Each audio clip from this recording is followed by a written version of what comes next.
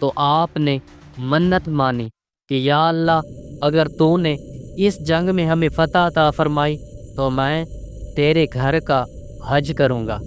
اب اللہ پاک نے اس جنگ میں مسلمانوں کو فتح عطا فرمائی اور حضرت خالد بن ولید نے اپنی منت پوری کرنی تھی اور حج کرنا تھا۔ تو حضرت خالد بن ولید نے تمام لشکر کا امیر حضرت کاکا کو بنایا اور ان سے کہا کہ تم یہ لشکر لے کر ہیرا کی طرف جاؤ اور میں حج کرنے جا رہا۔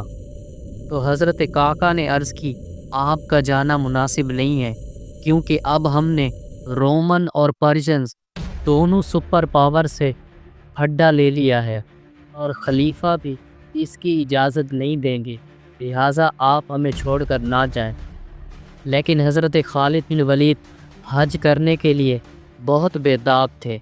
تو حضرت خالد بن ولید نے حضرت کاکا سے فرمایا کہ تم اس لشکر کو 3 حصوں میں ڈیوائیڈ کر کے ہیرا کی طرف روانہ کر دو اور ان سے کہو اپنے لشکر کی رفتار بالکل سلو رکھنی ہے اور ہم جلدی سے حج کر کے آ جائیں گے اور کسی کو اس کی خبر بھی نہیں ہوگی۔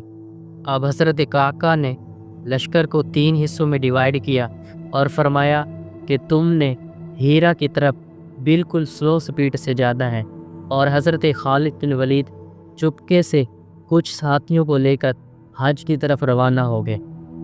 مکہ جانے کے 2 راستے تھے، ایک عام راستہ لیکن اس سے کئی دن لگ جاتے، اور دوسرا شارٹ راستہ، لیکن یہ راستہ بہت خطرناک تھا اور اس کا نام تھا موت کی مادی، بالکل ڈیزرٹ۔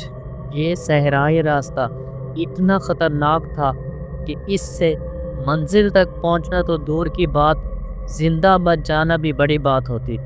اس علاقے میں جگہ جگہ ڈاکو اور لٹیرے تھے، اور کچھ جگہ تو ایسی تھی جہاں پر ڈاکو وغیرہ بھی نہیں جاتے تھے، اور کچھ جگہوں پر ریت سے مختلف شکلیں بنی ہوئی ہوتی تھی اور بھول بھلیاں ہوتی تھی کہ انسان کافی دیر تک چلنے کے بعد پھر اسی مقام پر آ پہنچتا تھا، اور یوں بار بار کرنے سے اس کا کھانا پانی بھی ختم ہو جاتا تھا اور وہ وہیں پر مر جاتا تھا۔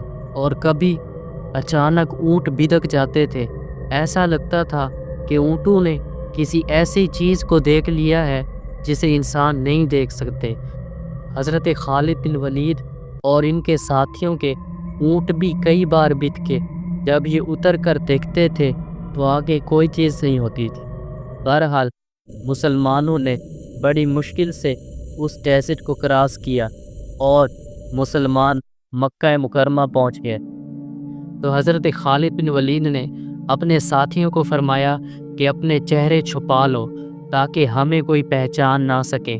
اب حضرت خالد بن ولید نے حج کیا، اور حج کرنے کے بعد پھر حضرت خالد بن ولید اپنے ساتھیوں کو لے کر اسی ڈیزرٹ سے، وادی موت سے دوبارہ واپس آئے۔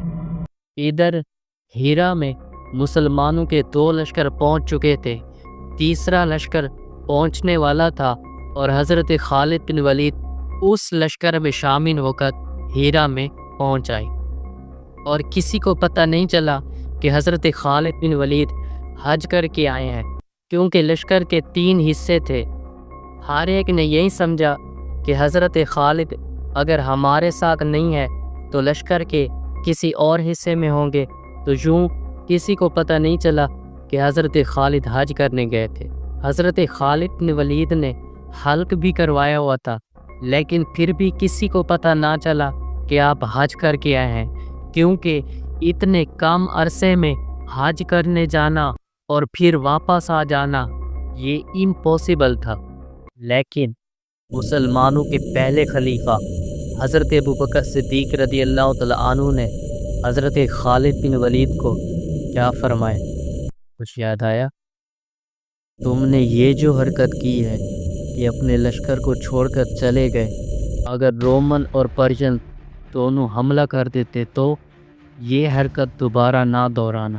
بہرحال قاصد نے حضرت صدیق اکبر کا پیغام حضرت خالد بن ولید تک پہنچا دیا کہ اب سے آپ مسلمانوں کے آرمی چیف ہیں اور پرشین امپائر کو چھوڑ کر رومن امپائر کی طرف آ جائے۔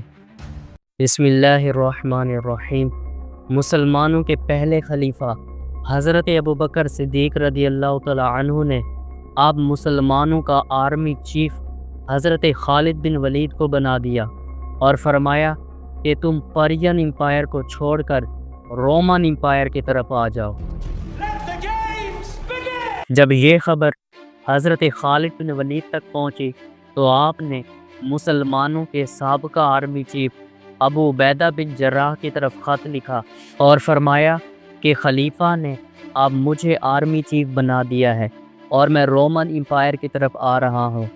جب تک میں نہ آ جاؤں آپ نے اپنی جگہ پر ہی رہنا ہے، یہاں سے کہیں نہیں جانا۔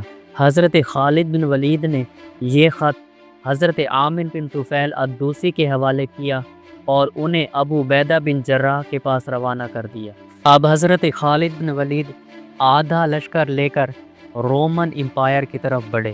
آپ عین التمر سے ہوتے ہوئے ارض سما پہنچے اور ارض سما سے آپ نے ملک شام کے شہر ارکا میں داخل ہونا تھا، لیکن ایک مسئلہ تھا۔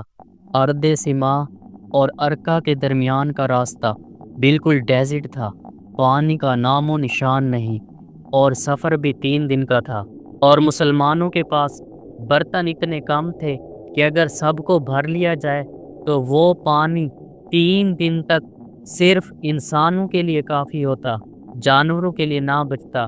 اب مسلمان پریشان تھے کہ آگے کیسے سفر کیا جائے، لیکن حضرت رافع بن عمیرہ الطائی رضی اللہ تعالیٰ عنہ نے ایک ترکیب سوچی اور حضرت خالد بن ولید کو فرمایا کہ 30 اونٹوں کو 7 دن تک پیاسا رکھیں، پھر آگے جیسا میں کہتا ہوں ویسا کریں۔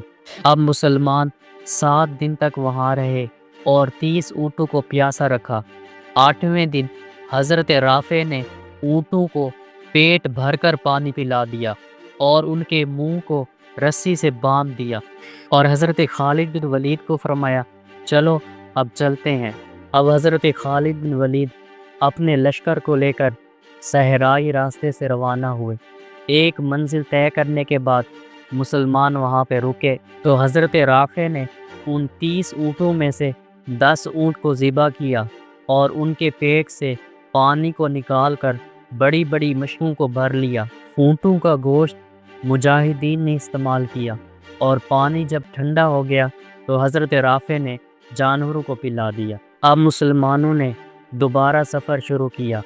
ایک منزل طے کرنے کے بعد مسلمانوں نے وہاں پڑاؤ کیا تو حضرت رافع نے پھر 10 اونٹوں کو ذبح کیا اور ان کا پانی جانوروں کو پلا دیا اور گوشت مسلمانوں نے استعمال کیا۔ اب مسلمانوں نے پھر سفر طے کرنا شروع کر دیا۔ پھر مسلمان ایک منزل پر رکے تو حضرت رافع نے آخری 10 اونٹوں کو ذبح کیا اور ان کے پیٹ سے پانی کو نکال کر جانوروں کو پلا دیا اور ان کا گوشت مسلمانوں نے استعمال کیا۔ اب مسلمانوں نے پھر سفر طے کرنا شروع کر دیا۔ مسلمان چلتے جا رہے ہیں لیکن صحرا ختم ہونے کا نام ہی نہیں لے رہا اور موسم بھی گرمی کا ہے، اور اب مسلمانوں کے پاس کھانا بھی نہیں ہے، پانی بھی نہیں ہے، اور اب مجاہدین کے حوصلے جواب دینے لگ گئے۔ گرمی کی شدت کی وجہ سے مسلمانوں کے ہونٹ خشک ہو گئے اور حضرت خالد بن ولید لشکر کو امید دلا رہے ہیں کہ اللہ پاک کچھ نہ کچھ کرم فرمائے گا، لیکن خود بہت پیاسے ہیں۔ اب مجاہدین لشکر کو چھوڑ کر وہیں بیٹھنے لگ گئے کہ اب ہم سے آگے نہیں چلا جاتا، تو حضرت خالد بن ولید نے حضرت رافع کو بلایا اور فرمایا تم نے یہ کیا کیا ہے؟ پورے لشکر کو موت کے منہ میں لے آئے ہو، اب کچھ کرو۔ تو حضرت رافع نے عرض کی کہ وہ جو سامنے ٹیلہ نظر آ رہا ہے آپ انہیں کسی طرح وہاں تک لے چلیں، پھر انشاءاللہ اللہ پاک کچھ کرم فرمائے گا، کیونکہ مجھے یاد پڑ رہا ہے کہ وہاں ایک پانی کا چشمہ تھا۔ تو حضرت خالد بن ولید نے لشکر کو ڈھارس دلائی اور فرمایا کہ وہاں تک تم چلو، انشاءاللہ وہاں پر پانی مل جائے گا۔ وہاں پہنچ کر حضرت رافع زمین کو ٹٹولنے لگ گئے اور پھر مجاہدین کو فرمایا کہ یہاں پر کھودو۔ تو مجاہدین نے 3-4 فٹ کھودا تو وہاں سے پانی کا چشمہ پھوٹ پڑا۔ پانی کو دیکھ کر مسلمانوں میں خوشی کی لہر دوڑ گئی۔ تمام مسلمانوں نے تحلیل و تکبیر کے نعرے لگائے۔ تمام مجاہدین نے پیٹ بھر کر پانی پیا، اور جو لشکر سے پیچھے رہ گئے تھے وہ زیادہ دور نہیں تھے، ان کے لیے بھی پانی لے کر گئے، انہیں پانی پلایا اور دوبارہ لشکر میں لے کر آئے۔ ڈیزٹ کو کراس کرنے کے بعد مسلمانوں نے آگے سفر کیا۔ چلتے چلتے مسلمانوں نے دیکھا کہ ایک چرواہا شراب پی کر مست پڑا ہوا ہے اور اس کے ساتھ ایک آدمی رسیوں کے ساتھ بندھا پڑا ہے۔ جب مسلمانوں نے قریب جا کر دیکھا تو وہ بندھا ہوا شخص حضرت عامر بن طفیلہ دوسی تھے، جنہیں حضرت خالد بن ولید نے خط دے کر ابو عبیدہ بن جراح کی طرف روانہ کیا تھا۔ مسلمانوں نے جلدی جلدی انہیں کھولا اور حضرت خالد بن ولید نے فرمایا تم یہاں پر کیسے آئے؟ تو حضرت عامر نے عرض کی ڈیزٹ کو کراس کرتے کرتے میرا پانی ختم ہو گیا تھا اور مجھے شدید پیاس لگی ہوئی تھی، میں کسی طرح یہاں تک آ پہنچا اور میں نے دیکھا کہ اس چرواہے کے پاس بکریاں ہیں، تو میں نے اس چرواہے کو کہا مجھ سے پیسے لے کر مجھے کچھ دودھ دے دو، تو اس نے میری طرف شراب بڑھائی۔ میں نے کہا یہ حرام ہے، اسے دور کرو اور مجھے دودھ دو، تو اس نے کہا کہ یہ شراب نہیں، یہ دودھ ہے، آپ نیچے آ کر دیکھیں۔ تو میں نیچے اترا اور مٹکے میں غور سے دیکھنے لگا کہ اس کے اندر دودھ ہے یا شراب ہے۔ تو اس نے میرے سر پر ایک زوردار لکڑی ماری، جس کی وجہ سے میں بے ہوش ہو گیا، اور جب مجھے ہوش آیا تو میں نے دیکھا کہ میرے ہاتھ پاؤں بندھے پڑے ہیں۔ میں نے اس سے کہا کہ مجھے چھوڑ دو، لیکن اس نے کہا جب تک میرا مالک نہیں آئے گا میں تمہیں نہیں چھوڑوں گا۔ یہ سن کر حضرت خالد بن ولید کو بہت غصہ آیا اور آپ نے چرواہے کے سر پر تلوار کی الٹی سائڈ ماری، جس کی وجہ سے اس کا سر پھٹ گیا، اور حضرت خالد بن ولید نے مجاہدین سے فرمایا کہ اس کے تمام جانوروں پر قبضہ کر لو، اور حضرت عامر سے کہا وہ خط کہاں ہے جو میں نے تجھے دیا تھا؟ تو حضرت عامر نے کہا وہ خط میرے امامے میں ہے اور بالکل محفوظ ہے۔ تو حضرت خالد بن ولید نے فرمایا آپ ابو عبیدہ بن جراح کے پاس جاؤ، لیکن اس بات محتاط رہنا، پھر کسی کے دھوکے میں نہ آ جانا۔ اب حضرت خالد بن ولید لشکر لے کر رومن امپائر کے شہر ارکا کی طرف بڑھے۔ جب ارکا کے حاکم کو پتہ چلا کہ مسلمان اس طرف آ رہے ہیں تو اس نے بھی جنگی تیاریاں شروع کر دیں، لیکن ارکا میں شمعان نام کا ایک راہب رہتا تھا جو قطب سماوی کا ایک زبردست عالم تھا۔ جب اسے پتہ چلا کہ مسلمان اس طرف آ رہے ہیں تو وہ بہت پریشان ہوا۔ تو لوگوں نے پریشانی کی وجہ پوچھی تو اس نے کہا میں نے بڑی بڑی کتابوں میں پڑھا ہے کہ مسلمانوں کا پہلا لشکر عراق کی جانب سے یہاں آئے گا اور ان کے پاس بلیک جھنڈا ہوگا اور ان کے سردار کا قد طویل ہوگا اور اس کے دونوں کندھے کشادہ ہوں گے اور اس کے چہرے پر چیچک کے نشان ہوں گے، اور یہی وہ لشکر ہے جو پوری رومن امپائر کو فتح کرے گا۔ تو لوگوں نے کہا اب ہمیں کیا کرنا چاہیے؟ تو اس نے کہا کہ ان سے جنگ ہرگز نہیں کرنی چاہیے بلکہ صلح کر لینی چاہیے۔ تو لوگ قلعے کی دیواروں پر چڑھ کر مسلمانوں کے لشکر کو دیکھنے کے لیے آئے، تو انہوں نے دیکھا کہ حضرت خالد بن ولید کا قد طویل ہے اور دونوں کندھے کشادہ ہیں اور چہرے پر چیچک کے نشان ہیں اور ہاتھ میں بلیک جھنڈا ہے۔ تو اب وہ سمجھ گئے کہ یہ وہی لشکر ہے جس کے بارے میں شمعان نے بتایا تھا، اور وہ دوڑتے ہوئے حاکم کے پاس گئے اور قلعے کے حاکم کو کہا کہ ان سے جنگ ہرگز نہیں کرنی ورنہ ہم برباد ہو جائیں گے، تم ان سے صلح کر لو۔ تو حاکم نے کہا ہرگز نہیں، میں نے تو ان سے جنگ کرنے کے لیے تیاریاں شروع کر دی ہیں، میں ان سے صلح نہیں کروں گا۔ تو لوگوں نے کہا شمعان کبھی جھوٹ نہیں بولتا، لہٰذا تم ان سے جنگ نہ کرو بلکہ ان سے صلح کر لو۔ تو حاکم نے کہا مجھے ایک رات سوچنے کے لیے مہلت دو۔ تو لوگوں نے کہا ٹھیک ہے۔ قلعے کا حاکم ساری رات سوچتا رہا کہ میں مسلمانوں سے جنگ کروں یا نہ کروں۔ تو وہ اس نتیجے پر پہنچا کہ مسلمانوں سے جنگ نہیں کرنی چاہیے، کیونکہ اگر میں نے مسلمانوں سے جنگ کی تو لوگ تو میرا ساتھ نہیں دیں گے۔ اگر انہوں نے قلعے کے دروازے کھول دیے اور مسلمانوں کو اندر داخل کر دیا تو پھر تو میری خیر نہیں ہے، لہٰذا مسلمانوں سے صلح کرنا ہی بہتر ہے۔ صبح قلعے کا حاکم حضرت خالد کے پاس گیا اور ان سے ٹیکس دینے کی شرط پر صلح کر لی۔ یہ صلح ہو ہی رہی تھی کہ سخنہ، تدمر اور حوران کے حاکم آئے اور انہوں نے بھی حضرت خالد بن ولید سے ٹیکس دینے کی شرط پر صلح کر لی۔ اب تک مسلمانوں نے رومن امپائر کے 4 علاقے ارکا، سخنہ، تدمر، حوران ان کو فتح کر لیا تھا۔